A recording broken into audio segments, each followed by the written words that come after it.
ભાઈ ફાધરની ફિગર હતા. એ સોશિયલી ખૂબ જ એક્ટિવ હતા. લાસ્ટ મારા બર્થડે 3-4 વીક પહેલાં થયો ત્યારે મારે ત્યાં એમની તબિયત બરાબર નહોતી તો પણ આવ્યા હતા અને મને આશીર્વાદ આપ્યા હતા. એક પોતે હીરો ટાઈપ લાગતા હતા અને એક્સલન્ટ પર્સનાલિટી હતી. એ ખૂબ જ હાર્ડવર્કિંગ કરતા હતા અને સિન્સિયર હતા અને અમને લોકોને બી એ જ બધું શીખવાડ્યું છે કે ખૂબ જ હાર્ડવર્ક કરવાનું અને અને એને ફિલિંગ હતું બધાને માટે લવ હતો. એને બધાની ગ્રોથ કેવી રીતે થઈ શકે એને માટે બધા ભાઈઓ માટે એને ખૂબ જ મહેનત કરી છે.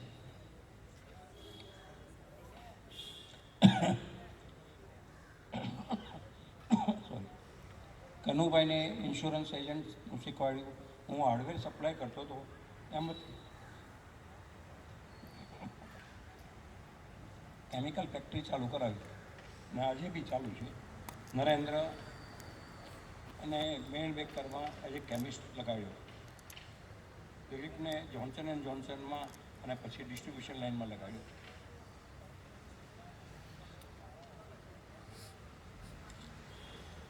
એને ભાઈઓનું તો કર્યું પણ ભત્રીજા અને ભાણિયાનું બી કર્યું છે. ભરતને ડિસ્ટ્રીબ્યુશન લાઇનમાં લગાડ્યો. મિહિરને બિઝનેસ શીખવાડ્યો. રક્ષિતને નિકુંજને અમેરિકામાં જોબ આપી. ડૉક્ટર મુકેશને નારાયણ નાણાવટી હોસ્પિટલમાં જોબ આપ્યો. કિરીટ પિયુષ બધાને ડિસ્ટ્રીબ્યુશન શીખવાડ્યું અને એકતાને સલ્લામાં જોબ આપી.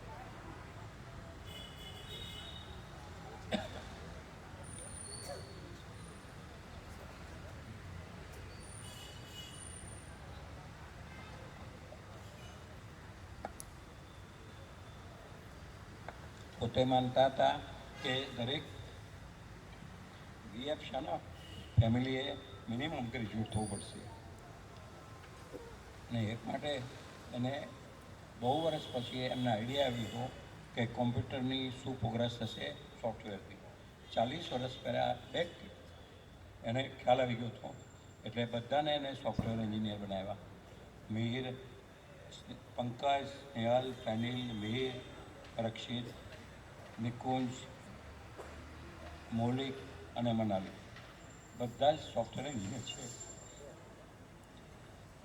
એ પોતે માનતા હતા કે એજ્યુકેશન હશે તો જ ફેમિલીની પ્રોગ્રેસ થશે અને એના માટે એજ્યુકેશન અને સોફ્ટવેર જરૂરી છે.